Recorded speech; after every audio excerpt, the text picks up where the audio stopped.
Naomi Suzanne from Naomi's Home Health, natural health coach, helping educate you on living a clean lifestyle for long-term health and wellness. So, I'm just going to move this over, sorry. Why just eating a clean food plan, nutrition plan, whatever you want to call it? I'm not going to say the word diet because you know I don't like that. Just eating clean food is not going to heal your body. It's not going to keep you healthy. I mean, I think that particularly in the fitness industry, that people think if they're fit, that means they're healthy. When you're doing fitness and your body is there's something, a few little things wrong with your body, or that's not quite working right, you can be actually putting yourself into more of a stress state and causing more harm than good.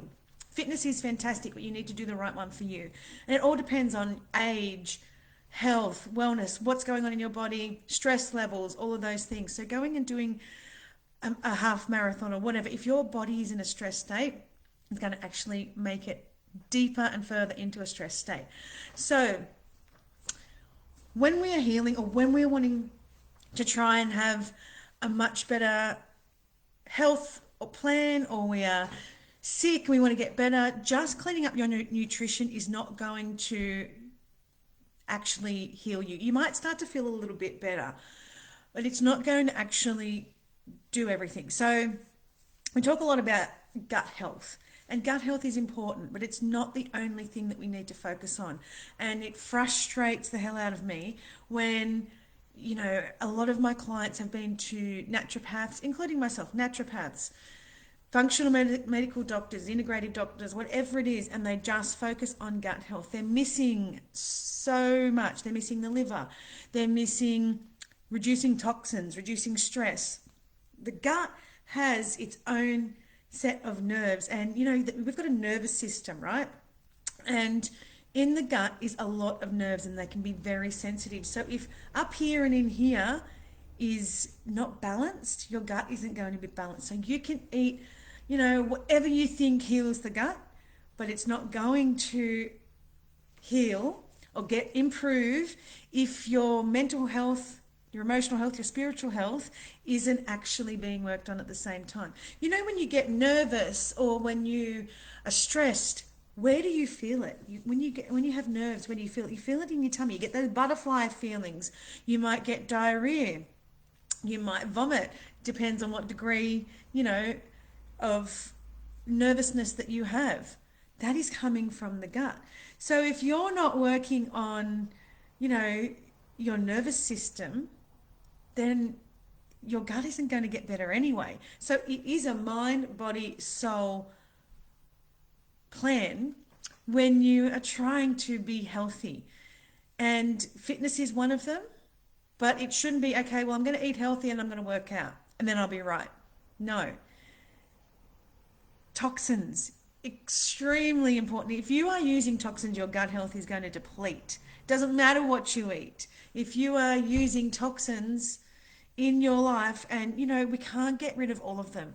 We walk outside, we inhaling pollution, other people's perfume, other people's deodorant. We're smelling all the time. I mean, I've walked past people that give me an instant headache with their perfume, and I wonder, how on earth are you walking around smelling like that? Like, are you not feeling sick? Because I feel sick already. So drop it in the comments if it makes sense to you. If you've just thought that gut health is the only thing, and that just by eating fermented foods, that's another topic I will get onto, because I don't think it's something that we need to add into our diet. It's not going to improve your gut health.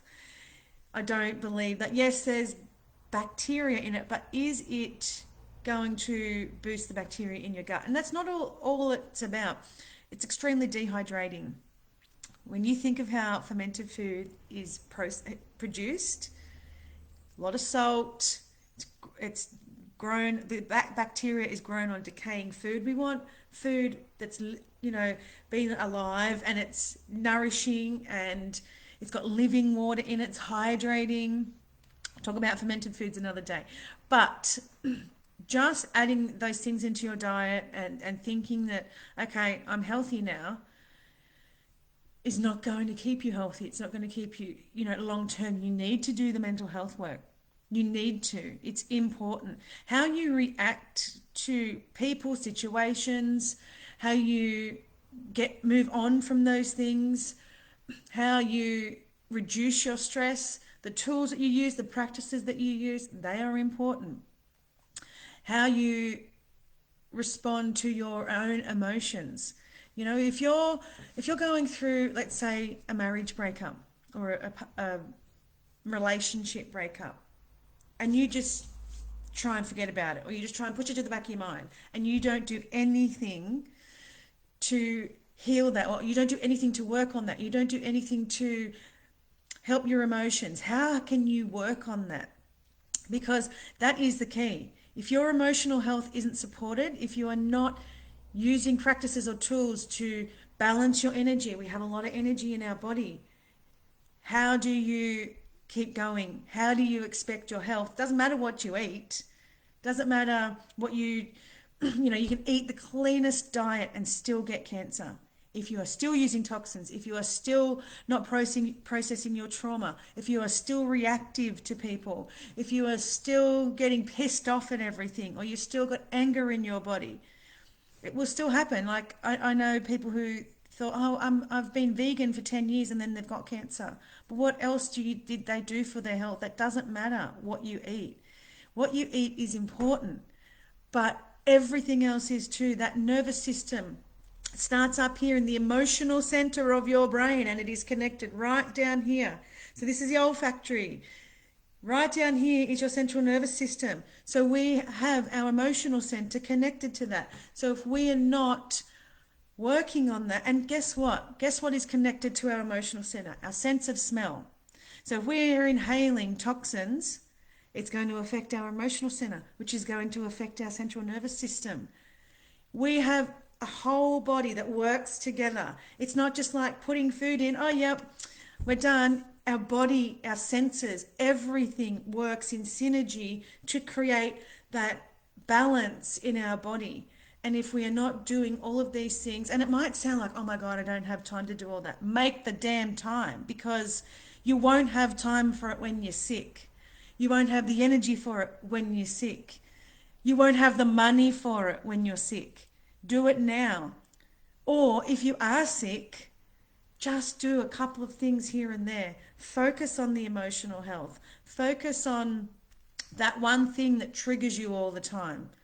It's important, because if you're trying to eat healthy and you can't, it's because you have an emotional connection to that food. Or you have an emotional trauma, or you have something. It's a mental and emotional issue why you can't eat healthy, why you can't choose good food.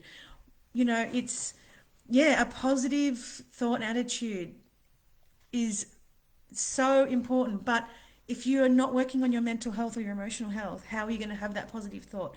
Gratitude is huge. I work on that all the time in my house with the kids. I have a gratitude diary. I always talk about gratitude. I go to bed at night and I say out loud 3 things that I'm grateful for, or I appreciate. Gratitude and appreciation, huge. We look at the things that we don't have. We look at the things that we can't do.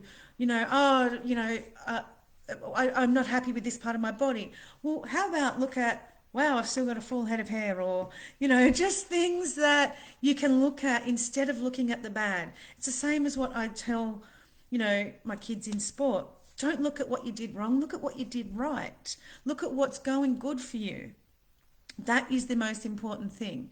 So mental and emotional health is part of your gut health. And it's really hard to explain that to people without them, like they do. I understand that the last thing that people want to work on is the emotional health, because it's uncomfortable. They don't want to dive into dealing with their shit because it might make them feel shit. Yeah, it will. When you detox anything, so if you detox food, you're going to feel it. You're going to get symptoms. When you detox your emotions, you will cry. And that is bloody good. That is called a release. I didn't cry for a long time. I found it so difficult. But when you do, it's your body letting all that out. That's what you want. Don't hold it back. Let it out. There is absolutely nothing wrong with crying. There's absolutely nothing wrong with releasing your emotions. But what is wrong is keeping them inside to fester and turn into something toxic and, a health condition, because that's where cancer stems from. It's not just, it just doesn't happen to you for no reason. Autoimmune disease just doesn't happen to you for no reason. Health conditions happen to you from what you have done or not done in your lifetime. It has come down to you, but you are the only one that can change that. So working on your mind, body and soul, not just food. Food is important, but the whole package is how you are going to create that long-term health and wellness. So drop it in the comments if that makes sense to you. If you have any questions, I love to hear from you. If you want somebody to help you work on that, on the whole package, the nutrition, the exercise, the mental health, the emotional health, the spiritual health, that is what I do. It's a whole package, and that is how I work with people. I don't just focus on how can we just remove all the best foods in your life. That's a trauma. That's going to cause you stress. It's so stressful to remove all the foods, and then you go out to lunch with friends and you're like, well, I'll have green salad because my nutritionist or my naturopath or my whatever it is said I can't eat anything. That's stressful. You want to go out and enjoy your time with your friends. You want to learn what is good for you. So choose the best thing on the menu. Maybe don't choose the double cheeseburger, but there are some really delicious salads. But sometimes we look at it and we're like, well, it's got carrot in it and I hear that's bad for my gut health, or, thank you. Good talk. Thank you. It's about enjoying the food. Food brings people together. And if you're going to sit there and stress about it, you're putting stress on the rest of the table. No one's going to want to go out and eat with you. You're not going to want to go out and eat with you. You're going to stay at home and you're going to eat the shit that you don't really want to eat.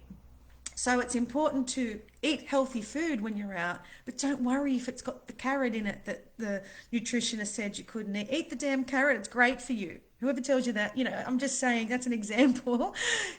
Eat what makes you feel good, but working on the mental health, looking at why you're so desperately seeking answers just through food. There's a lot of answers, but it's not just through your nutrition.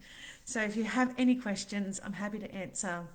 But this is how I work with people, releasing that stress, not turning it into a big deal and traumatizing you. This is going to be a much simpler way of becoming healthy. We're going to add things in, eat more of, drink more of, do more of. You may take a few things away, but what you will do once you're adding things in, you start to change things yourself naturally. And it's a natural process. We want to keep it as simple and calm as possible. So if you want to watch any more of my videos, go onto YouTube and subscribe to my YouTube channel at Naomi's Home Health, and you'll get all my videos on all of this type of health information.